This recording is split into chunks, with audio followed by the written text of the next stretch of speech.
Semua orang ketika dapat dump truck baru itu semua orang bilang, wah dirayan dulu, dirayan dulu, dirayan dulu. Gua kayak orang bego di situ.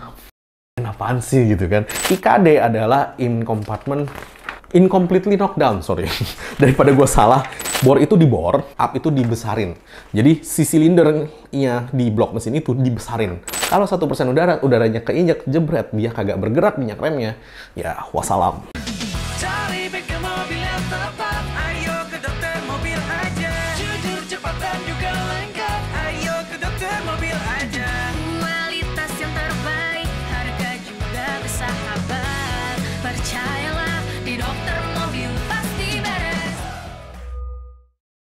Oke, kita punya segmen baru ya di YouTube kita yang namanya Overheard Bengkel. Jadi kita akan menjelaskan istilah-istilah di bengkel yang umumnya orang pakai supaya Anda lebih mengerti dan lebih jelas dan Anda taunya dari kita gitu kan. Nah, nomor satu adalah inrayan. Nah, oke. Dulu gue baru, ini cerita true story ya. Dulu gue baru balik dari Australia ya kan.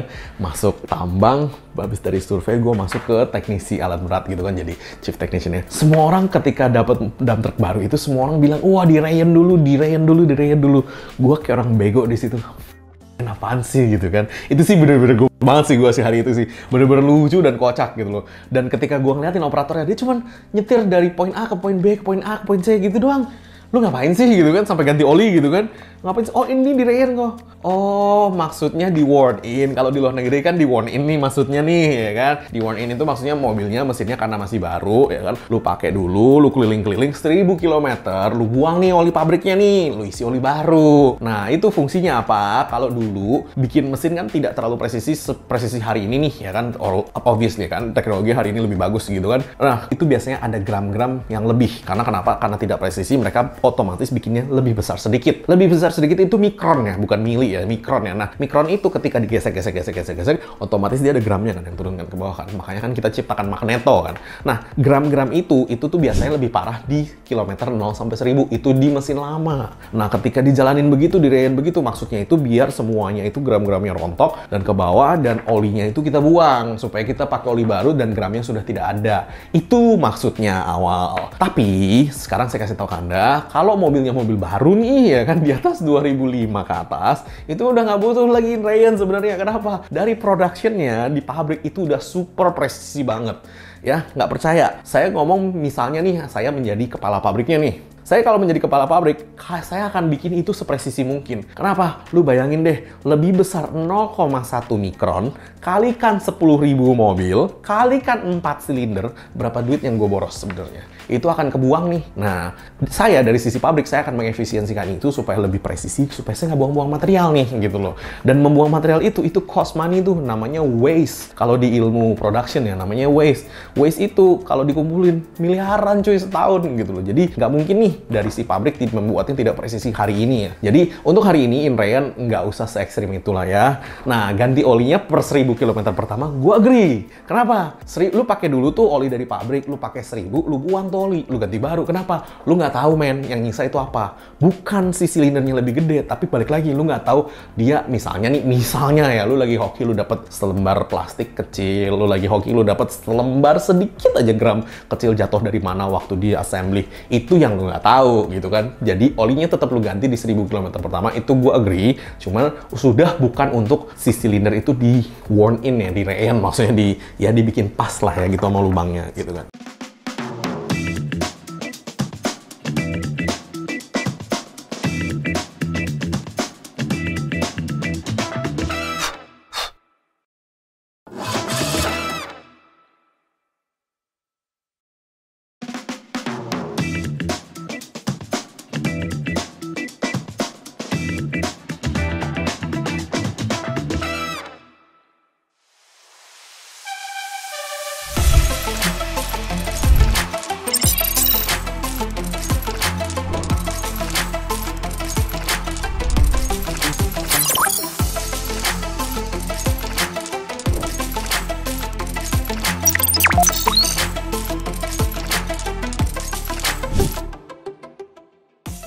Beda banget tarikannya. Mobil gue jadi enteng dan bertenaga. Berasa seperti mobil baru. Ini baru nendang.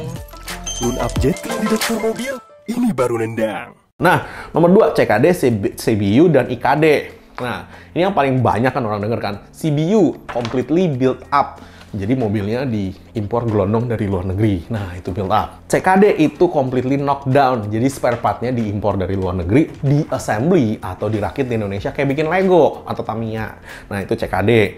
IKD adalah incompletely knockdown, sorry. Daripada gue salah, incompletely knockdown itu artinya semua spare partnya otomatis kalau di Indonesia ada undang-undangnya 70% spare partnya made in Indonesia. Nah, itu kalau IKD. Jadi kayak Avanza itu udah IKD ya kan, karena dia memang dibuat di pabrik di Indonesia dan spare partnya udah made in Indonesia. Saya sebagai pecinta Indonesia, saya juga support IKD gitu kan, tetapi memang quality dari mobil yang dibikin IKD di Indonesia tidak par dengan mobil-mobil CBU yang dibuat di Europe. Itu udah tahu lah ya. Nah, cuman kalau CKD juga udah oke sih sebenarnya sih, karena partnya dibuat di luar negeri, cuman assembly di Indonesia. Nah, cuman kita support semua industri di Indonesia supaya semuanya bisa IKD gitu kan. Nah, nomor 3 adalah bore up. Bore up itu terjadi ketika silinder linernya itu harus diperbesar. Bore up itu maksudnya bore itu dibor, up itu dibesarin.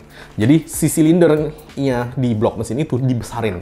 Sedikit aja, biasanya setengah mili atau seperempat atau even 1 mili gitu ya kalau parah. Nah, itu hanya terjadi ketika misalnya si piston udah oblak, si silinder linernya itu udah lecet. Nah, itulah yang terjadi, jadi harus di bore up, digedein. Otomatis kompresi menjadi lebih besar. Nah, tetapi ketika di bore up itu, balik lagi ya, kalau setelan atau settingan udara dan bensinnya itu sama, ya lu akan dapat tenaga yang sama, bahkan malah lebih boyo. Karena kenapa? Ketika lu gedein, bensin yang dimasukin, udara yang dimasukin sama nih. Ketika lu gedein, bensin yang lu masukin harus di-adjust lebih tinggi sedikit dengan udaranya lebih tinggi signifikan sesuai dengan bensinnya gitu kan. Nah, makanya kalau ngomong bore up, oke, harus ada settingan lainnya juga. Stroke up. Nah, kalau stroke up ini dulu waktu zaman masih ngebut motor, kita pakai itu gitu kan. Jadi stroke up itu setutan dari si pistonnya itu ditinggiin. Nah, ngetinggiinnya itu bisa ganti stang piston atau bisa ganti si camnya nih. Camnya dirubah dikit aja. Ninggiin itu bukan 1-2 mili ya, no, cuma 0,5. 1 tuh ketinggian. Biasanya kalau lu ninggin 1 itu dia nabrak atas nanti malah. Nah, fungsinya apa sih? Supaya menaikkan kompresi. Dimana kalau setutannya lu lebih tinggi, otomatis kompresinya lebih tinggi, dia menghasilkan tenaga yang lebih tinggi juga. Nah, tapi bahaya. Kompresi lebih tinggi means silinder head bolt atau bautnya itu harus kuat. 2, silinder linernya juga harus tebel. 3, oli yang dipakai juga harus lebih bagus karena dia lebih cepat lagi dorongnya ke bawah. Itu namanya stroke up.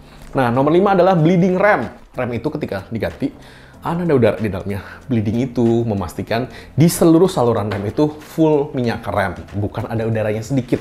Karena kenapa? Minyak rem itu teori fisikanya adalah Pascal ya, hukum Pascal ya. Jadi ketika diinjek, ya kan, dia diinjek misalkan kecil di sini, dia akan sesuai hukum Pascal, dia akan ditransfer ke si piston-piston dari si brake calipernya itu, dia akan ngegencet nih, kampas remnya dia akan dorong kampas remnya akan ngegencet si disc brake atau si tromol itu, ya kan, kalau tromol begini, kalau kampas rem begini, ya kan. Nah, itu kalau minyak rem itu tidak bisa maksudnya dikompresi. Jadi ketika lu dorong 1 mili, dia akan ngedorong 1 mili gitu loh di ujung. Kecuali dengan teori Pascal lu perbesar, dia akan dorong lebih banyak gitu kan. Nah, kalau udara itu lu injak, lu teken, dia nggak bergerak.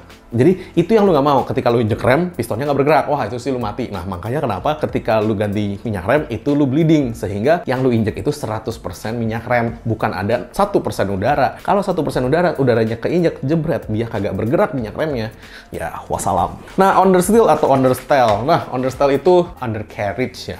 Bahasa Inggrisnya undercarriage itu kaki-kaki dan chassis. Jadi kalau bahasa Indonesia yang gampang, kaki-kaki dan chassis. Jadi chassisnya, kakinya, busingnya, suspensinya, ya kan, armnya, swing arm itu termasuk semua di understell, ya kan. Jadi Anda nggak usah bingung-bingung lagi untuk istilah-istilah itu. Mungkin sekian dulu penjelasan dari saya tentang mobil. Thanks. Jangan lupa subscribe, like, dan komen di YouTube kami. Thanks.